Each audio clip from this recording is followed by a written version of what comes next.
Yeah, what up? It's Chris out here. As you can tell, New York is starting to open back up. So I wanted to check in, see how you're doing. I'm just coming back from the gym. I got my apple juice. I got my crunch bag. And I'm wearing Hawaiian shorts and a t-shirt that is a photograph. And a t-shirt's an image of a photograph one of my mentors took. If you're unfamiliar with Donna Ferrato, you should check her out. She's an amazing photographer.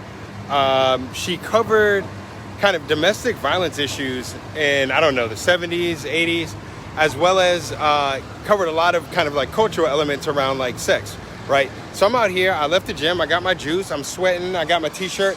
Now, if you look on the back of this t-shirt, it's about like putting an end to domestic violence.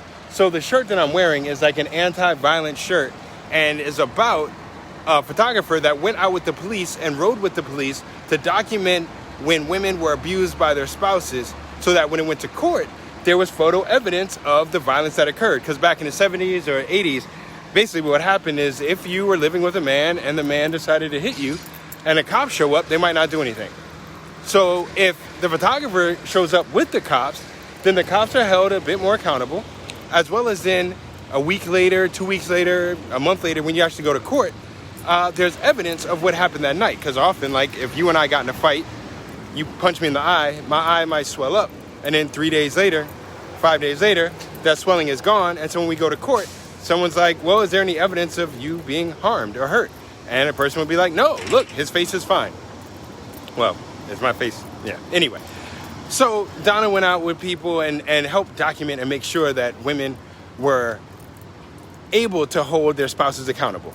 And that even in situations where a judge, a jury, or attorneys may not believe the women, there was photo evidence. So the t-shirt I'm wearing is about that. It's a picture of a kid crying after his mother got abused.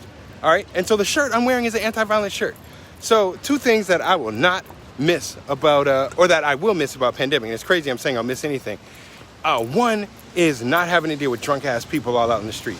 Now, I have been one of those drunk ass people all out in the street. Trust me.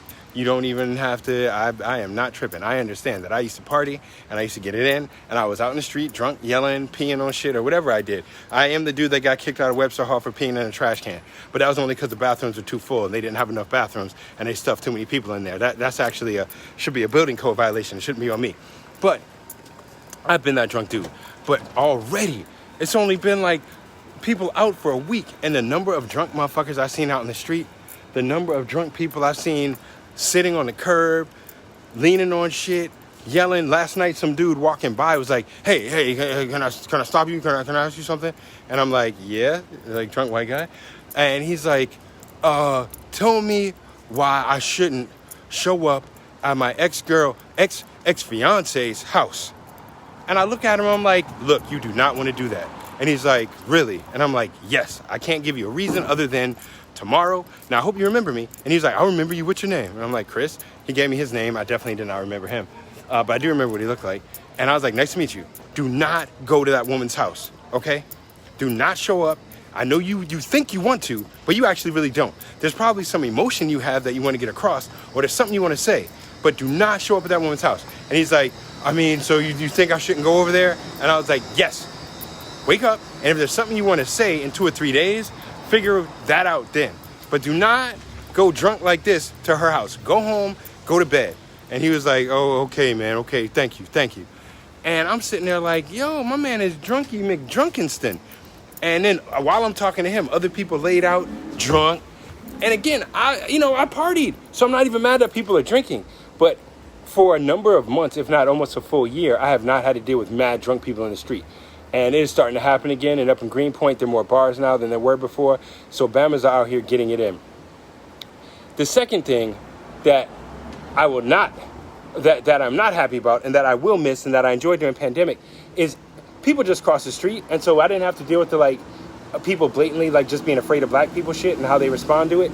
I wonder how many white folks just walk in fear of every black person they see.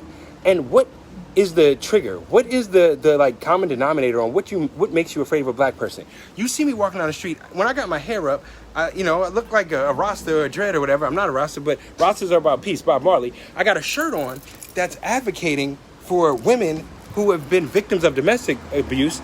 The back of the shirt says, like, stop violence against women, and I'm wearing board shorts. Like surf shorts. I'm also 43 years old. I'm not the black dude that robs people. I don't look like the black dude that robs people. Even if I was 25, I didn't look like the black dude robbing people. I don't rob people. I never have. But during pandemic, there were so few people on the street, and people were in their masks, and they kind of avoid each other anyway. I didn't have to deal with as much blatant, like, I'm afraid of black people type of reactions. And literally in the walk from the gym home, there are two women standing on the corner by the grocery store. I'm walking up and I see the lady. I literally, because I know y'all gonna say, well, people are afraid of men. No, I saw the lady let other dudes walk by. And then as I'm about to walk by, she already got the purse. She reaches the hand in the purse, holds it tight, and looks at me. And I'm looking at her like, what, are you about to mace me just for walking up the street? And then I'm like, wow, that must be like, yo, really? But I don't want to be aggressive towards this woman. So I'm just like, all right, bet. Then I keep walking. And again, within a block later, lady walking towards me. Her and her friend taking up the whole fucking 89% of the sidewalk. And I'm like, all right, I'm gonna have to squeeze through. And she looks right at me and she does the tuck. And I'm just like, yo, it must be so hard being that afraid, yo. Like, and I get it. People will say, well, I always cross the street no matter who it is if I see a man. That's not true, because I watch. I do nightlife. I'll be out here. I'm walking down the street and I'm watching people not be afraid of white people who are more drunk than me, who are more raucous than me, who look more disheveled than me. But ain't no issue. It's as soon as a motherfucker looks up, just like, oh shit, there's a rat right there. How there's an instantaneous response. It's like people don't even realize they got an instantaneous pre-programmed response to be afraid of a black man, even if it's like me. I got surf shorts on. They're light blue. These are Hawaiian shorts. And so I just am like, yo, I know people would say, well, you look too much into these things. You're looking for problems. What it is I do notice how people react to me. I do notice how humans behave towards me.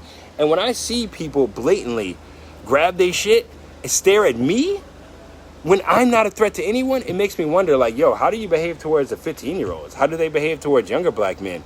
I mean, how are black men not supposed to feel stigmatized when people all the time make it so clear they're afraid of us and avoid us? When you know who the most dangerous person or type of person is in this goddamn country? White men. You know who beats up more people than anyone else? White men. You know who rapes more people than anyone else? White men. You know who murders more people than anyone else? White men. You know who goes on more rampages shooting up the whole goddamn school? White men.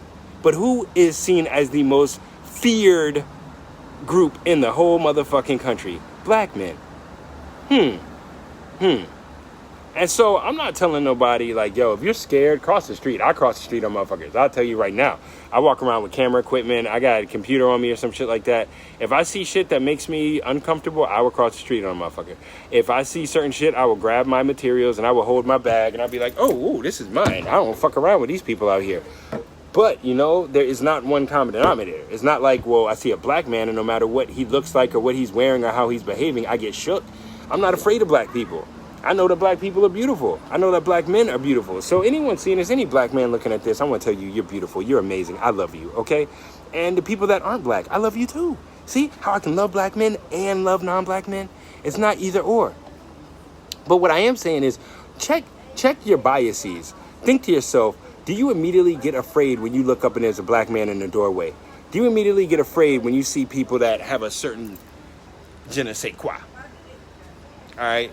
All that to say is I'm glad the city's opening back up. I'm glad people can go outside. But, oh, here we go. We're going to be back with the drunk folks out in the middle of the street throwing up and peeing on everywhere. And I'm going to be out here having a knot. I think I'm going to get a little card that, like, when white women get all super paranoid and grab their shit right in front of me, I'm going to give them a card and be like, you know, great job of being racist. All right. Enjoy your day.